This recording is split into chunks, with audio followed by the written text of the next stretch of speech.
When did your instinct scream leave now, and what did you later find out you avoided? One night I was waiting for the train when 4 guys walked up and I immediately got a bad vibe from them. I've been robbed once before on the train and their demeanor reminded me of the guys who robbed me, like they were sizing me up and they were excited about it. I stood there for a couple more minutes reading my book and trying to look casual, then walked probably 3 or 4 car lengths down the platform. They stayed where they were but kept looking at me. When the train pulled up, I went to get in the front door of the car, glanced behind me and saw them running down the platform toward me. I got in the car and made my way to the back doors at the opposite end. A few seconds later, the 4 guys burst through the front doors and started looking around. I slipped out the back doors right as they were closing, before the guys spotted me, so I ended up safe on the platform while they were stuck on the train as it pulled away. When they looked out the window and saw me, they looked furious. I booked it out of the station and took the bus instead. The next day there was a news story that someone was robbed at knife point at the next stop right around that time, by 4 men who fit the description of the men I encountered. I'm so glad I listened to my gut and got out of that situation. In hindsight, it all happened so fast and it's crazy that I reacted in exactly the right way to get myself to safety. You should have notified law enforcement, you could have prevented another robbery. Honestly, I was so shaken up it didn't even occur to me at the time. I do feel bad someone else got robbed, but it happened en route to the next station, so there's nothing the police could have done even if they bothered to show up, not a guarantee in Chicago. The guys obviously just picked someone else in that car to rob after I got away. Not me, but my husband. He used to work for a delivery company. He had an unshakable feeling one morning to a point that he couldn't bring himself to go into work. He just kept saying something was off, and he was going to trust his gut. The guy who covered his shift delivered to a house where he got attacked by 2 dogs, and dispatch didn't pick up on the fact that his vehicle hadn't moved until 6 hours later. No one knew he was there, and by the time anyone came out to check on the guy, he was too far gone to be able to save. I still think about that. I feel so incredibly bad for the guy and his family. At the same time, I'm beyond grateful my husband didn't go to work that day. It's a double-edged sword thinking about it from a moral standpoint. My husband quit that company the next day after they sent out a reminder email to the drivers about what happened, and it very heartlessly was, "Woof woof. Remember to be mindful about our furry customers. They don't always know that we're bringing them good things." I wish I was joking. Not a leave now moment, but something similar. I was living in my parents' apartment and they were both asleep, both take medication to sleep so they were out. I was about to go to sleep as well, so I turned my light off, but something told me to open my door, so I did, and I looked out into the hallway and saw flickering lights on the wall. I thought, that's weird, and almost ignored it, but instead I decided to check it out. Turns out my mom put a candle in a plastic cup on top of an antique dresser. Of course, it started a fire. The flames were about 2 feet high and the living room was filled with smoke already. Luckily, I was able to put it out and wake my parents to air out the apartment. I think to myself sometimes that if I decided to just go to sleep, me and my parents both would have probably died to a house fire. Always trust your gut. Was there no smoke detectors? Ideally those would have woken you guys up if you had fallen asleep, at least then you'd have a chance of getting out. They were disconnected at the time, lol. Sitting in an otherwise empty living room at a house party after most of the other guests had left and everyone else is upstairs. 2 guys, one was the host whom I hadn't met before and the other was his friend and the older brother of one of my high school friends, who clearly didn't know who I was, came over and sat on either side of me, chatting and being friendly. The host is offering me weed. At the time, I was in a couple of bands and so the host started telling me about his recording studio in the basement, offering to show it to me. I tell him maybe later on, but he's very persistent and so is his friend. I suddenly feel very uncomfortable with the whole encounter, tell them I need to use the washroom, and bolt upstairs to find my other friends who coincidentally tell me they're ready to head out, so I go with them. The 2 guys see me as I'm heading out the door and ask, "Are you leaving?" And I just tell them, "Yep, sorry," and take off, leaving them looking disappointed and confused. At the time I felt like I was just a paranoid weirdo, but weeks later I found out from my ex that the host of this party is a known creep who preys on young women, offering them drugs and inviting them to tour his studio, then assaulting and raping them after getting them alone. Why the fuck does no one report rumors like this? Someone I know did that once. Had no proof, just a long list of rumors, and told the beat cops who patrolled the area where the guy would hang out. Said they'd keep their eyes open but couldn't do much else. A little while later the rumors spread too far for him to keep up what he'd been doing, so he moved to a different city where nobody knows him. Not me, but my then roommate was a school janitor. He usually left for work before I got up, and I was surprised to see him out in the living room playing Xbox when I knew he had to work that day. Apparently, he just had a terrible feeling that something was going to happen that day and called in sick. I thought he was being an idiot, but when the news hit later that day that there had been a school shooting with multiple casualties, I was stunned. I don't think science has any kind of explanation for that. It's one thing if he was regularly slacking off and something happened on an off day, but I'd never seen him just up and miss work for any reason, never mind just having a bad feeling. Went on our first date with a really attractive lady and everything was going great.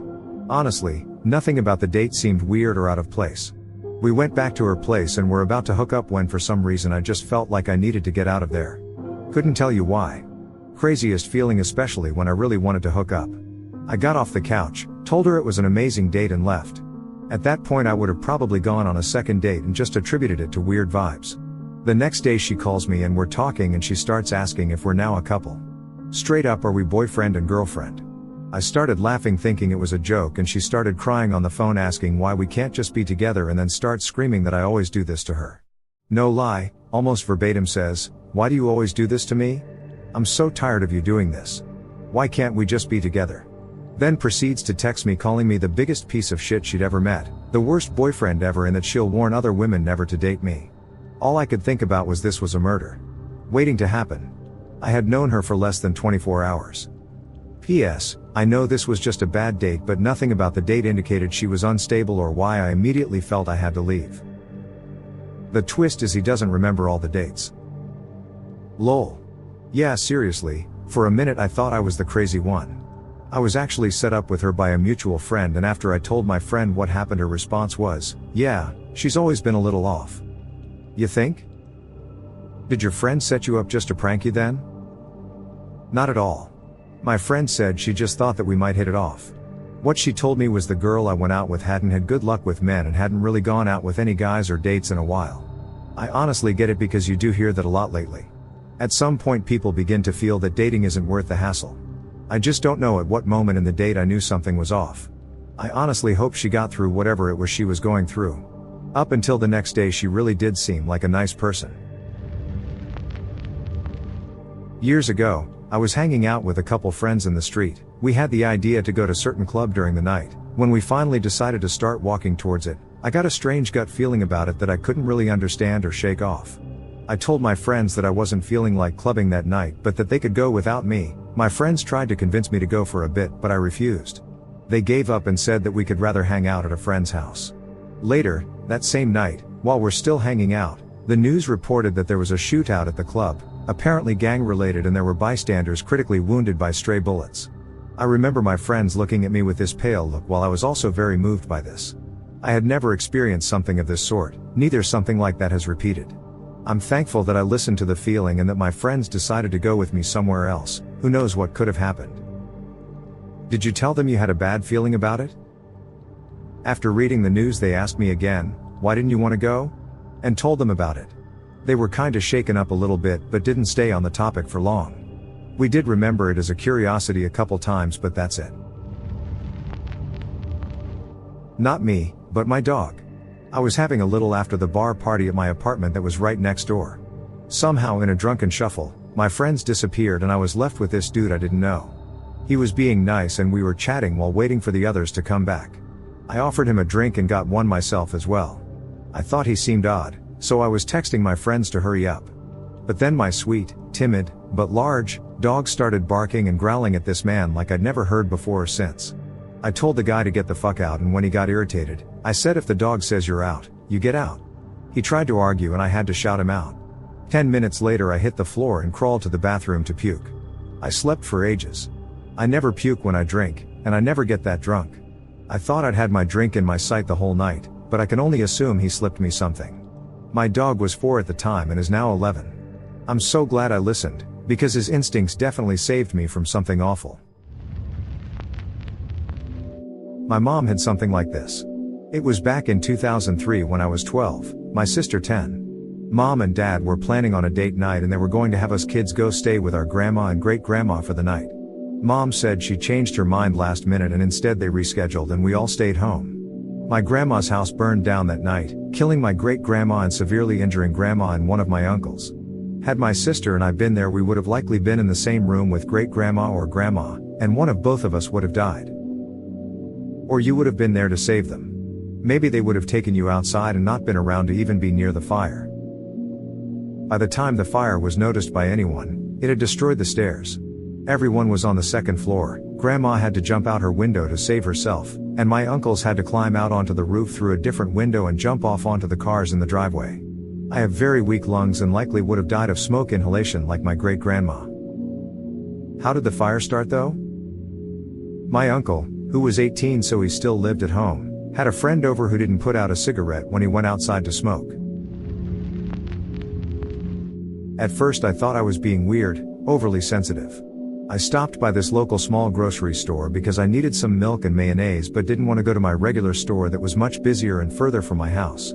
This guy kept appearing at the end of the aisle I was in. To say he looked at me in a creepy way would be a bigger understatement than saying the surface of the sun is kinda warm. After 3 times of these looks, I checked out and left. I saw him in the parking lot. He just stood there watching me get in my car. Unfortunately, I didn't learn my lesson so quickly. I went to that store 2 more times when I needed just an item or 2. That man was there each time. I was so creeped out by this guy I stopped going to that store. I thought I was being crazy. But I tell you, the look in that guy's eyes was so scary. Like he was devouring me with his eyes or something. Didn't think about that guy until almost a year later when I saw him on the TV. He had just been arrested. Turns out his name was Gary Ridgway. He worked on the street I lived on, about 5 blocks down. Gary Ridgway was the Green River Killer. Damn, just wondered had you thought of reporting him to store staff or calling the cops. Even though you didn't know who he was at the time. Talk about dodging a bullet though, phew. I thought, what would I tell the police? A guy kept looking at me? I thought I was being crazy or overly sensitive. He didn't do anything illegal to me or in front of me. It's hard to explain how a look seems so dangerous, so I didn't call. Turns out the state police knew he was the guy like a decade before they arrested him. They had obtained DNA but had to wait for DNA technology to advance enough to be able to tie him to the murders. Not sure why he wasn't on 24/7 surveillance, probably about allocating so much time and money towards someone they just thought was the killer. Also, I hate to admit it, but locally, there was a lot of apathy towards catching the Green River Killer because he mainly killed prostitutes. I knew he was majorly creepy but never in a million years did I think he was the Green River Killer. Not sure why, he definitely looked like he had at least raped and tortured women. I was an after party purely because my friend wanted to bang one of the dudes. I waited in the living room, first full of people but dwindling down to eventually just 2 guys and me. Friend has yet to emerge from random hookup's bedroom. It was fine for a bit and then I caught a glance between the two and it was like everything turned slow motion for a second. I literally dragged my friend of a guy's bed and we get the fuck off. One of those dudes eventually served time for the sexual assault and murder of his girlfriend. I was high, drunk, and on LSD and at a party. I'm a small woman, I had been hanging out with a bunch of girls when I got a bad feeling. I see this dude like staring at me. I knew him from class and he kept cornering me and trying to convince me to go home with him to sleep it off. My gut feeling told me that if I get in the car with him I'm not making it out unmolested. I was pretty fucked up, but not obliterated to the point I would get into a car with a stranger. When I refused, he got super obvious about his intentions. He got the guy throwing the party to kick me out so I would have no choice but to go with him.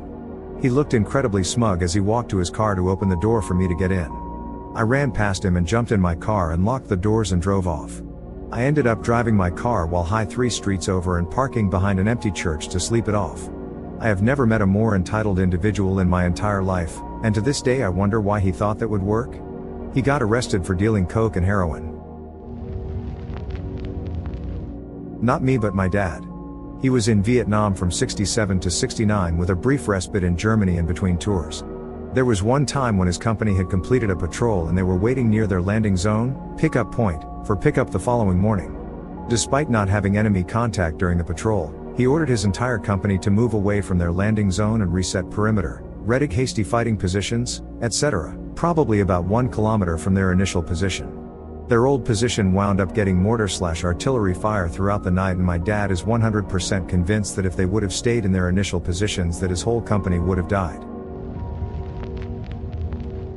I went to sleep for an extra shift I picked up earlier than normal. One of my really good friends really pushed for me to go with him to a party. I couldn't bring myself to have fun instead of getting sleep before a 12-hour shift. Turns out, he was planning to murder us. He wrecked his car into a tree, right after leaving the party as his way out of this world.